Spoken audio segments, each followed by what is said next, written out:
Hi friends, welcome back. അപ്പോൾ ഇന്ന് ഞാൻ എന്ത് വീഡിയോ ആയിട്ടാണ് വന്നിട്ടുള്ളത് എന്ന് നിങ്ങൾക്ക് മനസ്സിലായല്ലോ. ഇപ്പോൾ വൈറലായിട്ടുള്ള ഒരു ചായയുടെ റെസിപ്പിയാണ് ചെയ്യുന്നത്, അതായത് നമ്മുടെ ചിരട്ട ചായ. അപ്പോൾ നമുക്ക് എങ്ങനെയാണ് ഈ ചിരട്ടയിൽ ചായ ഉണ്ടാക്കാമെന്നൊന്ന് കണ്ടു നോക്കാം.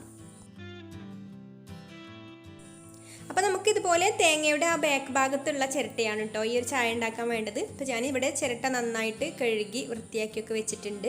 ഇനി നമുക്ക് ചായയിലേക്ക് വേണ്ട പാലൊന്ന് ആദ്യം തിളപ്പിച്ചെടുക്കണം. അപ്പോൾ അതിനായിട്ട് ഈ ഒരു പാത്രത്തിലേക്ക് പാലൊഴിച്ചു കൊടുക്കാം. ഇനി ഇതിലേക്ക് നമുക്ക് ചായയിലേക്ക് എത്രയാണോ മധുരം വേണ്ടത് അതിനനുസരിച്ചുള്ള പഞ്ചസാരയും കൂടെ ചേർത്തിട്ട് നന്നായിട്ടൊന്ന് തിളപ്പിച്ചെടുക്കാം. ഇപ്പോൾ ചായക്ക് വേണ്ട പാലിവിടെ തിളച്ച് വന്നിട്ടുണ്ട്. ഇനി നമുക്കിത് മാറ്റി വെക്കാം. എന്നിട്ട് ലോ ഫ്ലെയിമിലിട്ടിട്ട് നമുക്ക് ചിരട്ടയിൽ ചായക്ക് വേണ്ട വെള്ളം വെച്ച് കൊടുക്കാം. ചിരട്ടയുടെ ഒരു പകുതി ഭാഗത്തോളമാണ് വെള്ളം വെച്ച് കൊടുത്തിട്ടുള്ളത്.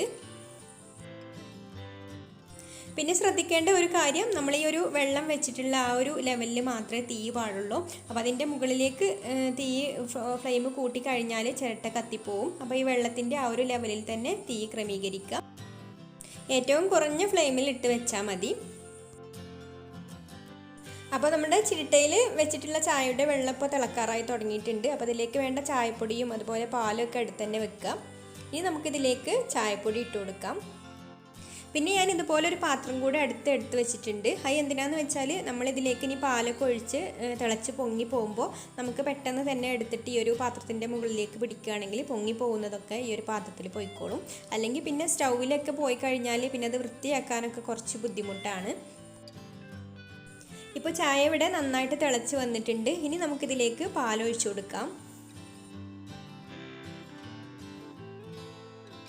പാലൊഴിച്ച് കഴിഞ്ഞാൽ പിന്നെ ഹൈ ഫ്ലെയിമിലാക്കി വെക്കുക. അപ്പോൾ പെട്ടെന്ന് തന്നെ ചായ തിളച്ച് പൊങ്ങി വരും. പിന്നെ അപ്പോഴേക്കും ഈ ഒരു പാത്രം കൂടി നമുക്ക് സ്റ്റൗവിൻ്റെ അടുത്ത് തന്നെ വെക്കാം. എന്നാൽ നമുക്ക് പെട്ടെന്ന് പൊങ്ങി വരുന്ന ആ സമയത്ത് തന്നെ എടുത്തിട്ട് ഈ ഒരു പാത്രത്തിൻ്റെ മുകളിലേക്ക് ഇതുപോലെ അങ്ങ് പിടിച്ചാൽ മതി. അപ്പോൾ ഇത്രയേ ഉള്ളൂ, നമ്മുടെ ചിരട്ട ചായ ഇവിടെ റെഡി ആയിട്ടുണ്ട്.